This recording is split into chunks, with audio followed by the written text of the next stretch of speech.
Hi friends, நாம் இன்றைக்கி கீரை கடையிறது எப்படின்னு பார்க்கலாம். இது கிராமத்துலலாம் பார்த்திங்கன்னா அந்த மழை வந்ததுன்னா மழை பெய்யும் பொழுது நிறைய கீரைகள் முளைச்சி வரும். அந்த வயல்வெளியில் இருக்கிற கீரையெல்லாம் பொறிச்சிட்டு இந்த மாதிரி கடைவாங்க. சூப்பராக இருக்கும். நீங்களே ட்ரை பண்ணி பாருங்கள்.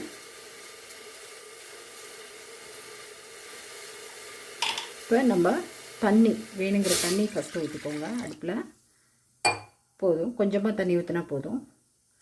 இதில் சின்ன வெங்காயம் போட்டிங்கன்னா தான் கீரை டேஸ்ட்டாக இருக்கும். ஒரு 10-15 சின்ன வெங்காயம். நான் கீரைக்கு காரத்துக்கு உங்களுக்கு தேவையான காரத்துக்கு தகுந்த மாதிரி பச்சை மிளகாய் போட்டு ஒரு கொதி வரட்டும். இதுலேயே உப்பு நீங்கள் போட்டுடலாம் தேவையான அளவு.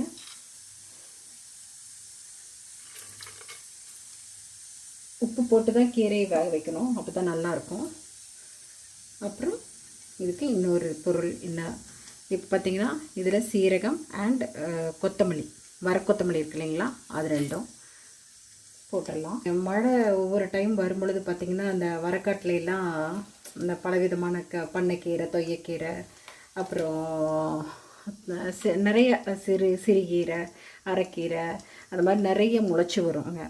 அப்போ பொறிச்சிட்டு கடைஞ்சோம்னா எல்லா கீரையும் கலந்து அதில் கோவத்தலையை ஒரு 5-6 போட்டு கடைஞ்சோம்னா அவ்வளோ டேஸ்ட்டாக இருக்குங்க. அது போட்டு நம்ம கடைஞ்சி சாதத்துக்கு நெய் ஊற்றி சாப்பிடும் பொழுதுங்க அவ்வளோ நல்லாயிருக்கும். நீங்களும் அதை ட்ரை பண்ணி பாருங்கள். குழந்தைங்களுக்கு கொடுக்கலாம், ரொம்ப நல்லதும் கூட.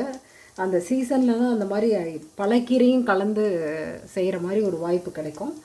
அப்படி இல்லை அப்படின்னா நீங்கள் எந்த கீரை கிடைக்குதோ அதில் அரைக்கீரை அந்த மாதிரி வாங்கி கூட கடைஞ்சிக்கலாம்.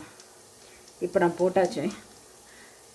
வெங்காயம், பச்சை மிளகாய், கொத்தமல்லி, சீரகம், சால்ட், அவ்வளோதான் போட்டுக்கணும். நம்ம அதில் கீரை போட்டுக்கலாம். நம்ம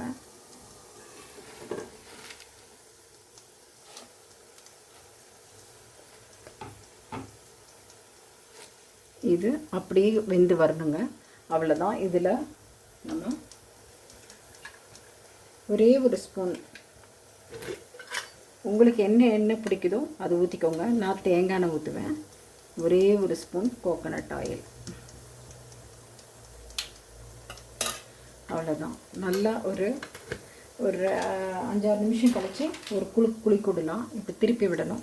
திருப்பி விடும்பொழுது பார்த்திங்கன்னா நல்லா வெந்து வரும். தண்ணி கம்மியாக ஊற்றினாவே போதும், அதிகமாக ஊற்றிடாதீங்க. தண்ணியை ஒரு சிலர் தண்ணி நிறையா வச்சுட்டு தண்ணியை வடிச்சிட்டு கீரை கடைவாங்க. அது சத்து கிடையாது. எனக்கு கீரைகளுக்கு சத்து அத்தனையும் வெளியே போயிடும். நீங்கள் ஒரு கொதி வந்துருச்சு பாருங்கள், நல்லா தெரியும் உங்களுக்கு.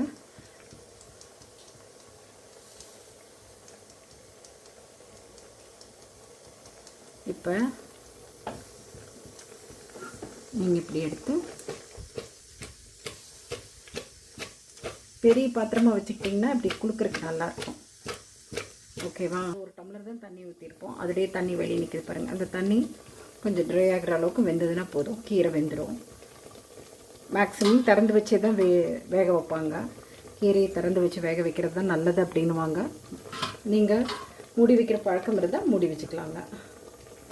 வேகட்டும். ஒரு 5 to 10 minutes டைம் கொடுக்கலாம். வெந்ததுக்கப்புறம் சொல்கிறேன் நான். இப்போ பாருங்கள், கீரை நல்லா வெந்து வந்துருச்சு, தண்ணி சுண்டி வந்துருச்சு. இப்போ நம்ம மத்து போட்டு கடைஞ்சிக்கலாம். இது கடையிறதுக்கு இப்போ இது கடைஞ்சதுக்கப்புறம் அப்படியே எடுத்து வச்சு சாப்பிட்லாம். எந்த தாளிப்பு இது பண்ண வேண்டியதில்லை. இப்போ கடைஞ்சிட்டு காமிக்கிறேன் இருக்கு உங்களுக்கு. இப்போ பாருங்கள், நம்மளோட கீரை கடைஞ்சது ரெடி ஆயிடுச்சு. கடைஞ்சிட்டுனாலும் நீங்கள் இப்போ இந்த அவசர காலத்தில் மத்து இல்லாதவங்க கொஞ்சம் ஆற வச்சு மிக்சியில் போட்டு பல்ஸ் பண்ணுங்கள். 1 or 2 times பல்ஸ் மட்டும் பண்ணுங்கள். ரொம்ப அரைக்கிற மாதிரி வச்சிட்டிங்கன்னா நீங்கள் ரொம்ப மையாயிரும். ஆனால் இப்படி இருந்தால் தான் நல்லாயிருக்கும் சாப்பிட்றதுக்கு. கீரை ஒன்ஸ் நீங்கள் கடைஞ்சி வச்சிட்டிங்கன்னா திருப்பி அதை சூடு பண்ணக்கூடாது. ஒன்ஸு நீங்கள் காலையில் கொஞ்சம் சாப்பிடுங்க, மதியானம் டிஃபன் பாக்ஸுக்கு எடுத்துகிட்டு போய் சாப்பிட்டுட்டு வந்துடலாம். பட் அதை சூடாக கொடுக்கணும். ரைஸ் வேணால் நீங்கள் சூடாக வச்சு இதை ஊற்றிக்கலாம் முடியும். நீங்கள் இதை சூடு பண்ணி கொடுக்கணுங்கிறது திருப்பி பண்ணக்கூடாது. கீரையை திருப்பி சூடு பண்ணாதீங்க, நல்லா இருக்காது. Okay, this is today's dish. அதுக்கப்புறம் இன்றைக்கி கீரை கடைசல் ப்ளஸ் நம்மக்கிட்ட வெண்டைக்காய் ஃப்ரை. சூப்பராக இருக்கும். வெண்டைக்காய் கொஞ்சம் ஹாட்டாக நீங்கள் நல்லா கொஞ்சம் காரம் போட்டு ஃப்ரை பண்ணிட்டீங்கன்னா சூப்பராக இருக்கும். என்னுடைய வீடியோ பிடிச்சிருந்தீங்கன்னா லைக் பண்ணி கொடுங்க, ஷேர் பண்ணி கொடுங்க, உங்கள் ஃப்ரெண்ட்ஸ்க்கு எல்லாத்துக்கும் சொல்லி சப்ஸ்கிரைப் பண்ண சொல்லுங்கள். நீங்களும் சப்ஸ்கிரைப் பண்ணிடுங்க. தேங்க்யூ. அண்ட் மறக்காமல் உங்களுடைய கமெண்ட்ஸ் என்னன்னு சொல்லுங்கள். அப்போ தான் வந்து என்ன இருக்குது, அது ஒரு மோட்டிவேஷ்னல் தானே. Please drop your comments. Thank you.